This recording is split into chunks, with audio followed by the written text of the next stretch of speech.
All right. Well, today we're going to talk more about federal drug officials and the bullshit that they like to talk. According to a top federal drug official, he claims that marijuana businesses are taking lessons from big tobacco and alcohol. The demographic that's seeing the most rapid increase in usage rates are elderly people 65 and older who are being quote-unquote targeted with messaging about the therapeutic benefits of cannabis, she says. In a blog post published last week, the National Institute on Drug Abuse, or NIDA, director Nora Volkow broadly argued that commercial interests are driving up the rates of drug use and substance misuse disorder. While she's long expressed concerns about criminalization as a policy, she raised a number of complaints with the commercial marijuana market that's expanded as a result of state-level legalization movements. Although lawmakers and health agencies have seen progress in combating the use of legal substances like tobacco, Volkow said the marijuana industry has, quote, presented new opportunities for commercial interests to drive drug consumption across all ages and demographics. Cannabis products are often sold in colorful packages that mimic kid-friendly snack foods, for example, making them appealing to children and to young people. Adolescents exposed to cannabis marketing have greater odds of using the drug, she said. The legalization of cannabis by states and diversification of cannabis products have led to significant increases in the number of users and the amount of cannabis consumed by them in the U.S. Volkow has previously recognized that data shows rates of youth marijuana use have remained stable despite her concerns about the potential impact of legalization, evidenced by multiple federally funded studies.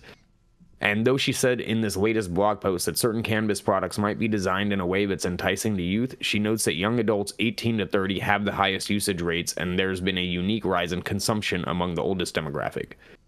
The older age group is being targeted with advertising touting cannabis' alleged therapeutic benefits, the NIDA director said. As expected, the expanded use of cannabis and the higher doses used have resulted in an increase in the number of individuals suffering from adverse health consequences from these exposures. Part of the problem, Volkow argued, is the commercial marketing of marijuana in states that have enacted legalization.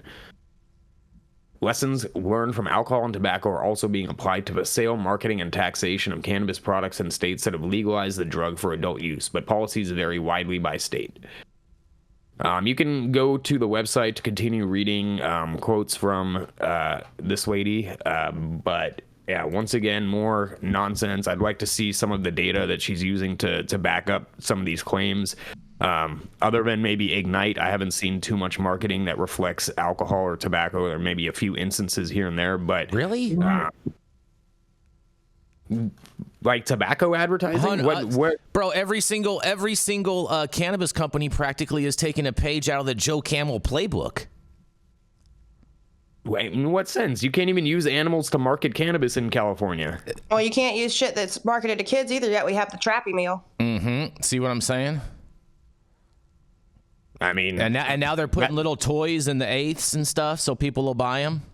Right. Imagine you try to smoke your eighth and you choke on a fucking Tucker Box toy. So it sounds like they're taking a page out of the McDonald's playbook, not the big tobacco playbook. Fair enough. I don't know. I think it's all... Well, they don't want to deal with the fact that adolescent youth has either stayed steady or gone down. They don't want to deal with the fact that only 10% soaking wet of people who ever try weed go on to have some sort of a substance abuse disorder, and all the other drugs, or at least double that, if not more. And if you have a substance abuse disorder with marijuana, it's nothing like having a monkey on your back with heroin. They don't want to deal with that. And I might point out Volkow is Trotsky's granddaughter, and I think she's learned how to just buy the bullshit and keep putting it out. She and Kevin Sabet should get together and see if they get their notes straightened out, because this is all nonsense.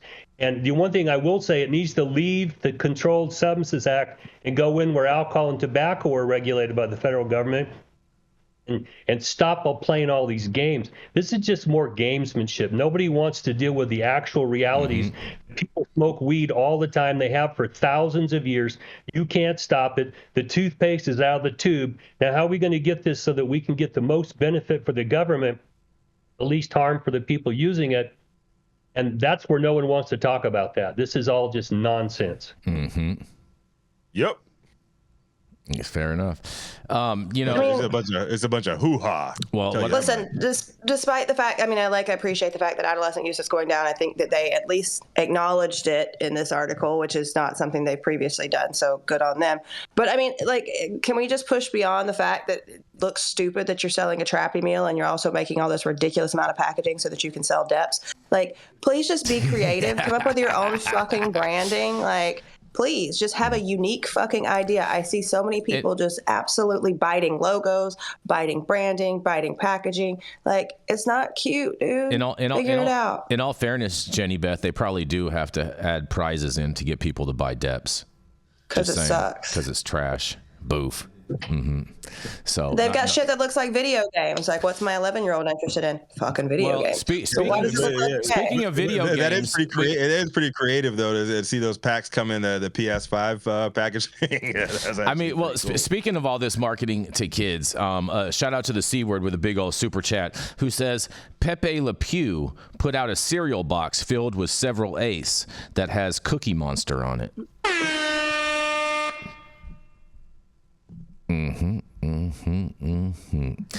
And that's marketing to kids too. What do you guys have to say about that? Is it really? Maybe it's not marketing to kids. Maybe it's speaking to the level of intellect of a lot of these people's, buyer groups. You're saying so they're not as refined smokers. They're just like, hey man, they're Toys R Us kids. They're just Toys R Us. Adults are allowed to eat cereal too. I reject the idea that cereal is inherently a product for children. That's just not true. That is true. Cereal is an inherent product for children. Are you eating Blueberry Crunch this morning? No, I don't personally eat cereal. What cereal but that do you doesn't mean eat, Sohum? I do not eat cereal. I thought, but you're advocating for it like you do. I eat Special I'm K. I'm advocating for the right of adults to eat cereal, and that it's not inherently a child food. It's not fucking baby food. I think this must be a popular thing over in over in Austin. I fucks with Magic Spoon Magic Spoon's pretty fucking good. Mm-hmm. I fucks with that, yo. You're still using the Magic Spoon? My granddaughter likes Bluey. So if they were advertising Bluey, I'd say, yeah, you're marketing to kids because you watch Bluey and you go, how in the fuck can anybody with half a brain watch this? Oh, well, my 3-year-old granddaughter loves it. Okay, that's great. That's marketing to kids. The rest of this, if I like cereal and you market to me, I'm an old fart. Does that mean that you're also marketing to kids? Mm-hmm. It just doesn't make a lot of sense. And I know Omar and I have dealt with this, and I know anybody else that's dealt with our DCC about advertising to kids. What is it that you can do without crossing those lines advertising to kids? Kids like every goddamn thing. What are you going to do? Say, we can't advertise anything because some kid might like it?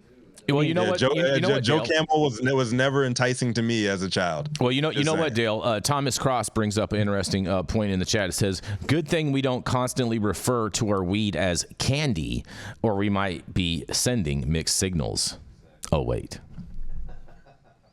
That's fair. That's a fair point. Cigarettes when I was a kid. Mm-hmm. You could go to the store and buy a pack of candy cigarettes when I was a kid. I remember those. I used to get those from the ice cream man, and you'd blow on them, and the little puff of sugar would pop out, little powder sugar, and it looked like smoke. Hold on, the ice cream man would come around, you blow on them, and you pause with all that.